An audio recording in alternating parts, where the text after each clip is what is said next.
Hey guys, welcome back to another Helix video. Wanted to share with you guys a patch that I put together that is primarily built with the praise and worship genre in mind, or the contemporary church music, however you want to say it. I know a lot of Helix users use theirs, and it's that type of application, among other things. So I want to do a kind of a patch in that vein. But it works anything that's kind of low to mid gain, particularly that's effect heavy.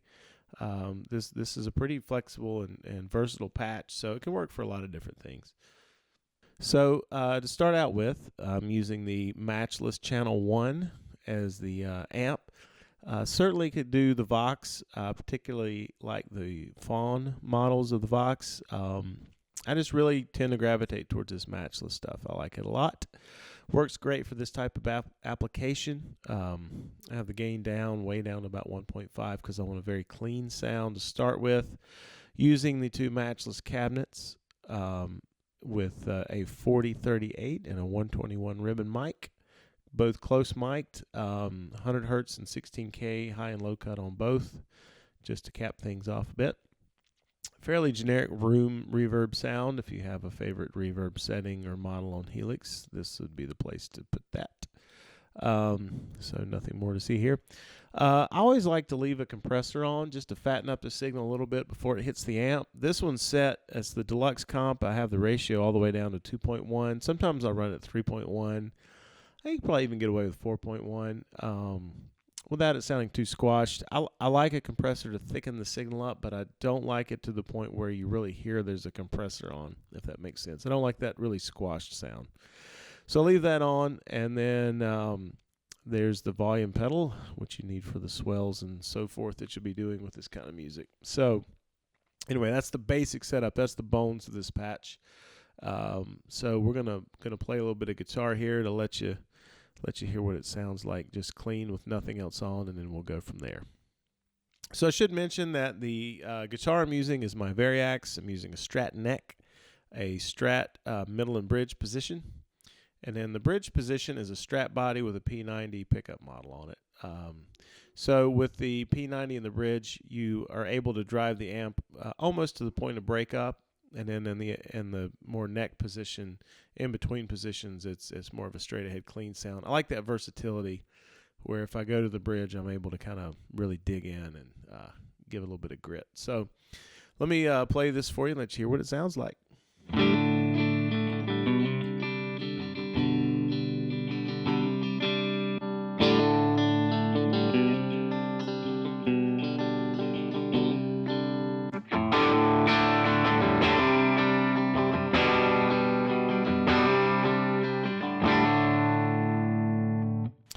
There you go. So like I said, the bridge was a little hotter than the other two by design, just so you can really push the amp. But there's the bass amp tone of this patch. And now we'll move on and talk about some of the effects setup.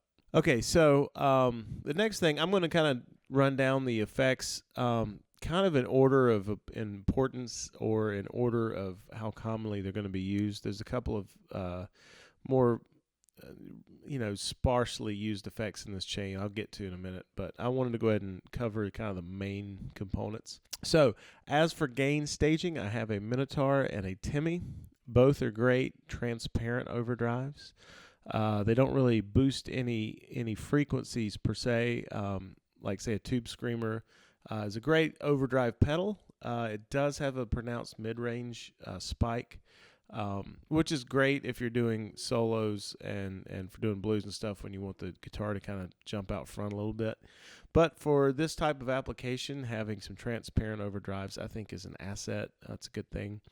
So they're pretty similar, these two. I like having both. It gives me two different flavors if I want to get one sound or the other, or pretty much when I'm doing any kind of really lead work, I like to stack them to get a fuller sound and a little more gain and sustain out of it. So let me play around.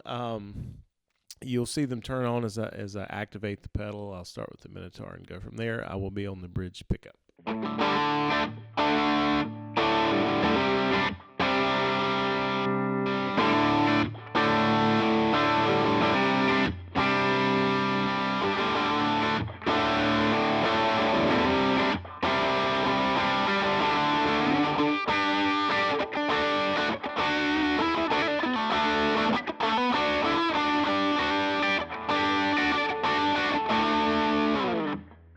So you can hear, it works with both of them on stacked together. Works great for a lead sound. Really thickens things up. You got not lots of nice sustain there.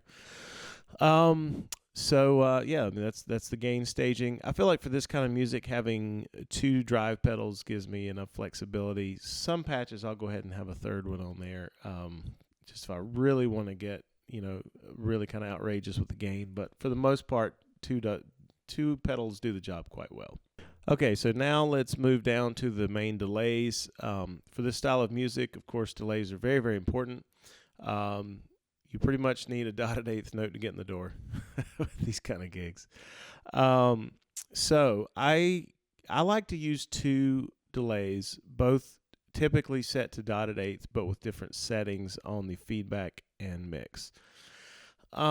I realized that with Helix, I could use controller assignments to use one pedal and kind of get both sounds, but this is something I started doing back in the HD500 days when that wasn't really the same option, and I kind of got used to enjoying being able to stack delays. So let me explain how I set it up. Now, you may totally change this. This may not be something that works for you, but here's what I do, and if it's useful, great. So I have one delay that's of course dotted eighth. I have it set up. Feedback's about 27 to 30%, which is about 3 to 5 repeats. Mix is on 30%. So basically, it's set up to where you can play it. It's going to sit behind your signal. It's not going to compete with it. It's just going to kind of fill things out.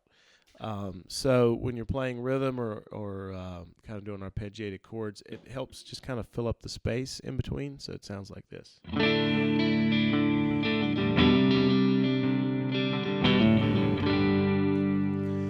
So it definitely sits behind your guitar signal, your dry signal, I should say.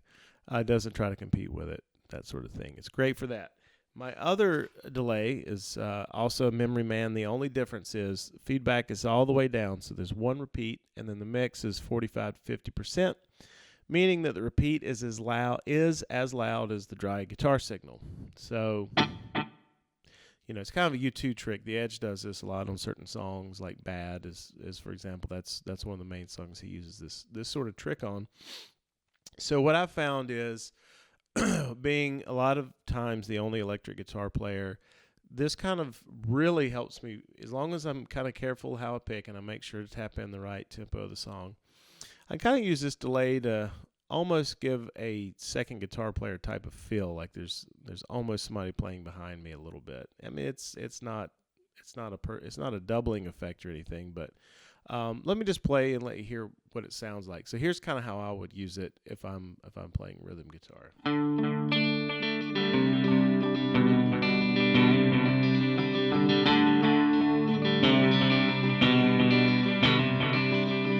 So you can hear when I'm really accenting, the first note of the chord, that gets repeated only once, but just as loud as it did when I hit it.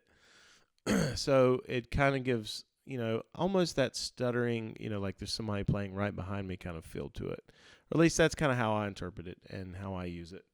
Of course, you can stack these two together, and the more quiet delay with more repeats will grab that signal and repeat it as well as your dry signal. So that sounds like this.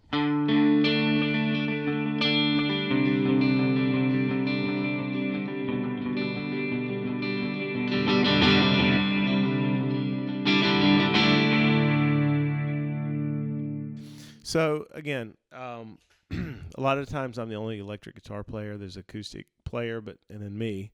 So when I really want to feel I have to be careful with it because it can get muddy and too much if you get out of hand with it. But certain parts, stacking those two delays just works. I found it works really well for what I want to do. So that's why those are in there. So moving down the line here in kind of an order of importance, got a tremolo, and it's set to do eighth notes. You can set that slower or faster if you like. I do recommend having it set to a note so you can tap in the tempo of whatever you're playing. It's kind of hard to anticipate the right speed for tremolo beforehand, especially when different songs are in different tempos, BPMs. But anyway, this is the tremolo.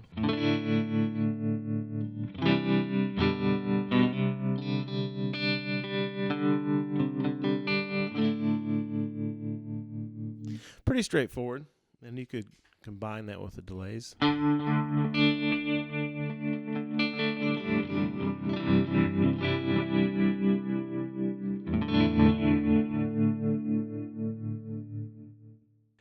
You could also experiment with putting the delays after the tremolo.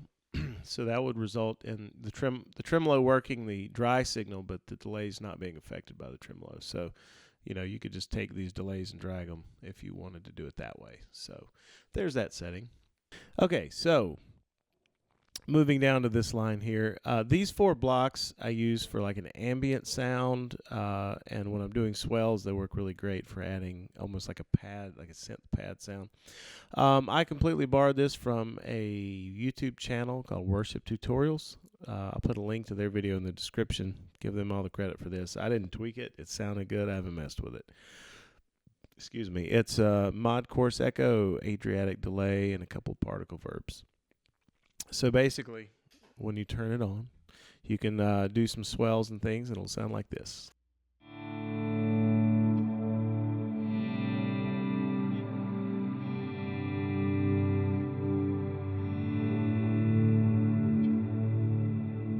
You can also just leave it on and play over top of it, and it'll sound like this.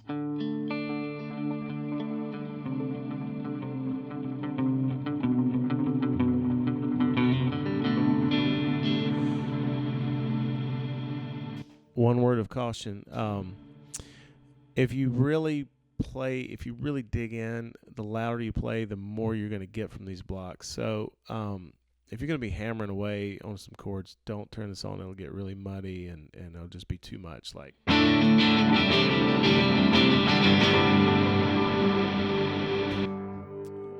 was just too much. So anyway, but used for swells, use sparingly. It's a really, really effective tool for adding, especially if you don't, sometimes there may not be a keyboard player or a synth player, somebody not able to do that kind of, cover that kind of ground with the sound stuff. So this works great. I really, I use this quite a lot for filling up spaces or in between songs, just kind of giving a nice pad tone. But so like I said, this genre of music really can benefit from that sort of stuff. Okay, so before I move forward with this patch, I wanted to point out I'm on firmware 2.20, and I don't know, maybe I don't know. I could probably rebuild this patch from scratch, and maybe this wouldn't happen, but I don't really have the patience to do that right now.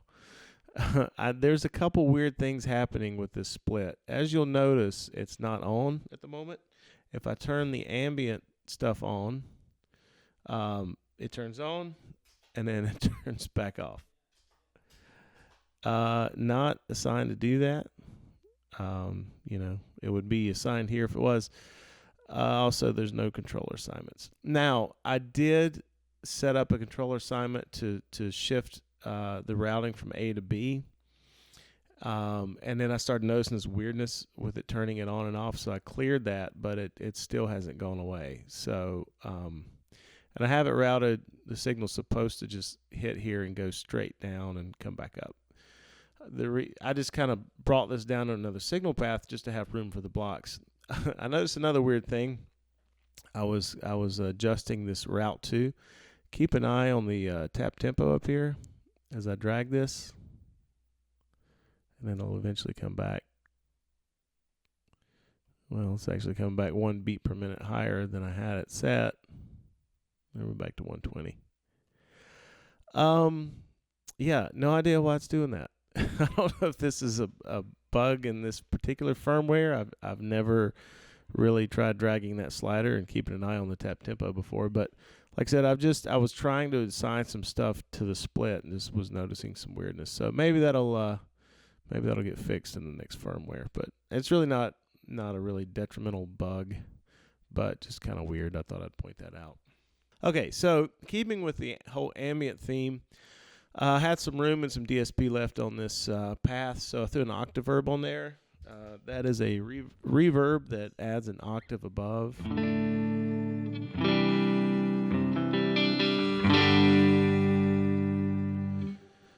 So I have the mix set, down to about 33%, because I find it can get a bit much. It can get a little too prominent if I have that set too high.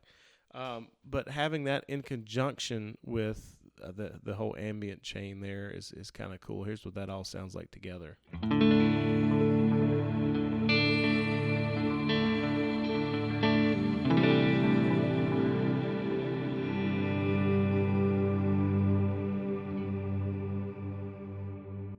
So definitely, if you're going for that really, really heavy ambient, so you can even turn on the other delays and just really kind of go crazy with it. But that's what that's there for, because there was room for it. So anyway, there's that. Okay, so this is at 33 minutes. Okay, so the next thing, I have a couple of these pitch whammies set up in parallel. One is shifting down an octave, one is shifting up. You can probably guess what I'm going for here. I'm trying to emulate a POG, the Electro-Harmonics polyoctave generator. On Helix, I kind of like to call this a faux POG because it's not really true polyphonic pitch shifting, which means it will do some mistracking depending on the kind of chords you throw at it. So depending on what you're playing, it can be very effective, and the inverse is also true. Depending on what you're playing, it can be quite ineffective. So I'm going to play it cleanly just to let you kind of hear what it's going to do. I'm going to try to play stuff that works well with it, and then I'm going to try to deliberately trip it up so you can hear what it sounds like when it does well and then doesn't do well. So.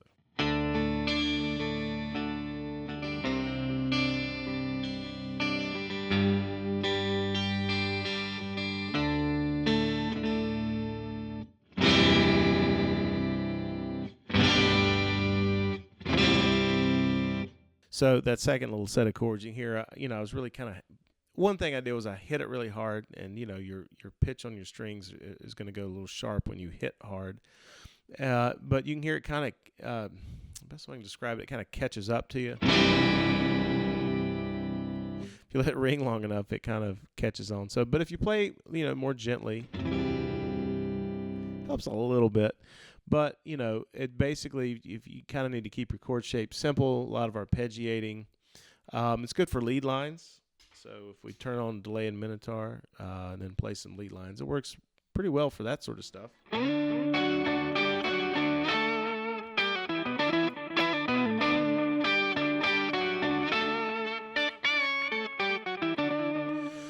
So, we're doing lead lines. I mean, it tracks great. So, that's a pretty cool, and that's probably where you'd use it a lot for, just to fill out leads. You're probably not going to use it too much for doing full-on rhythm work. I do find, however, that doing swells works fairly well because as you roll the volume up, I guess it just kind of gives it a chance to kind of get its, tracking in order. But here's what it sounds like with all the ambient stuff turned on.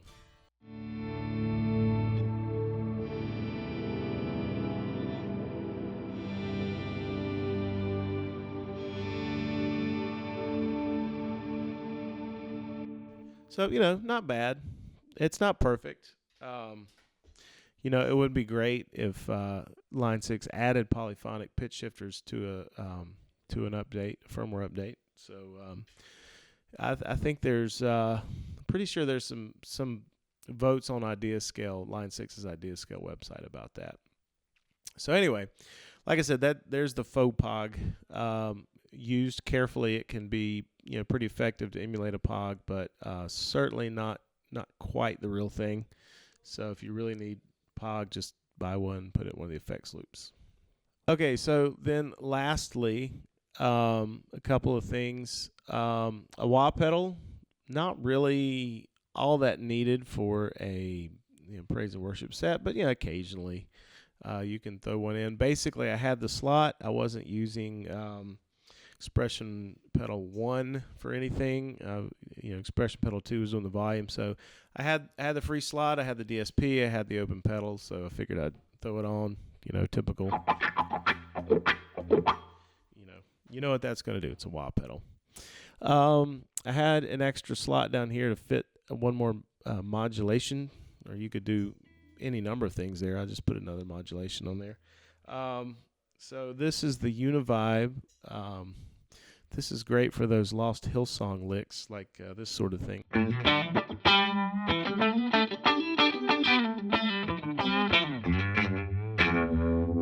You know, put it with a wah.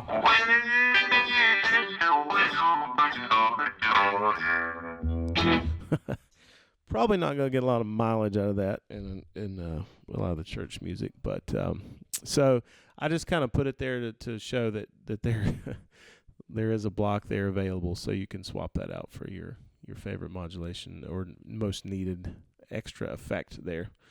I was just kind of out of stuff, so I put it there. So anyway, there's the patch, and then I have a pedal assigned for a solo boost, which basically just goes and bumps up the output.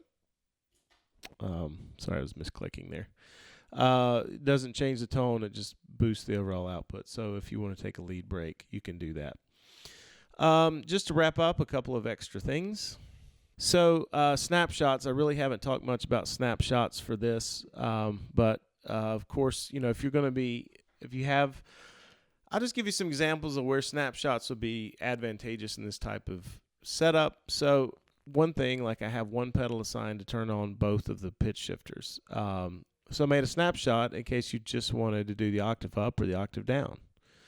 So that's one way of kind of getting around the limitation of having them both assigned to one pedal. So also as an example, I have a lead which turns on 2 drives and a delay. So there's, 3 clicks for the price of one, just as, to give an example. But, you could use the snapshots for a number of things.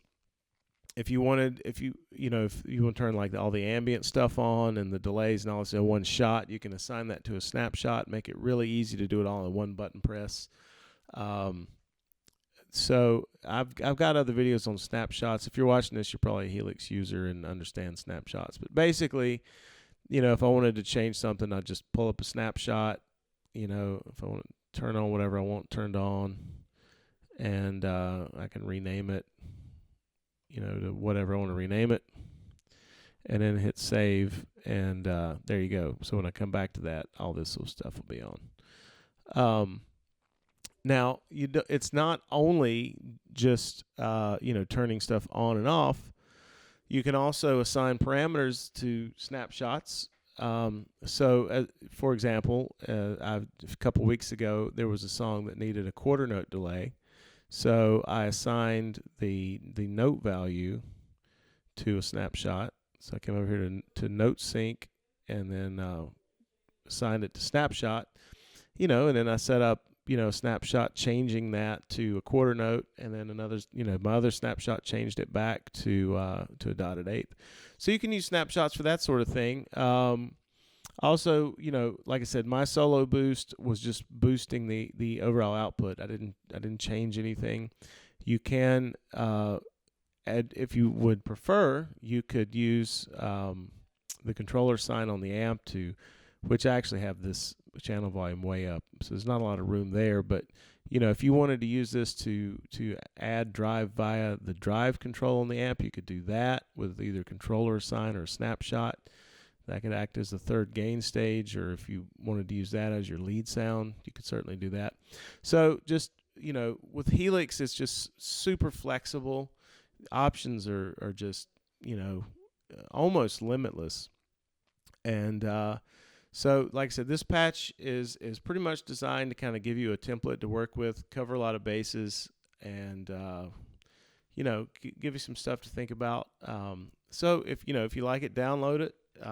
You, of course, customize it, make it your own, switch effects in. You may find the whole POG thing doesn't work for you at all, so take those out. That'll free up quite a bit of DSP and space, and do other stuff up top with it. But anyway, I hope this was helpful, and I hope it's somewhat useful for you guys doing the church stuff, and even guys that aren't. Like I said, maybe this patch might suit some tones you're going for. So anyway, as always, please like, subscribe, comment, share, all that good social media stuff. Thanks for watching. As always, I appreciate you guys. Anything you want to see Helix related or otherwise guitar related, just let me know in the comments below, and we'll talk to you next time.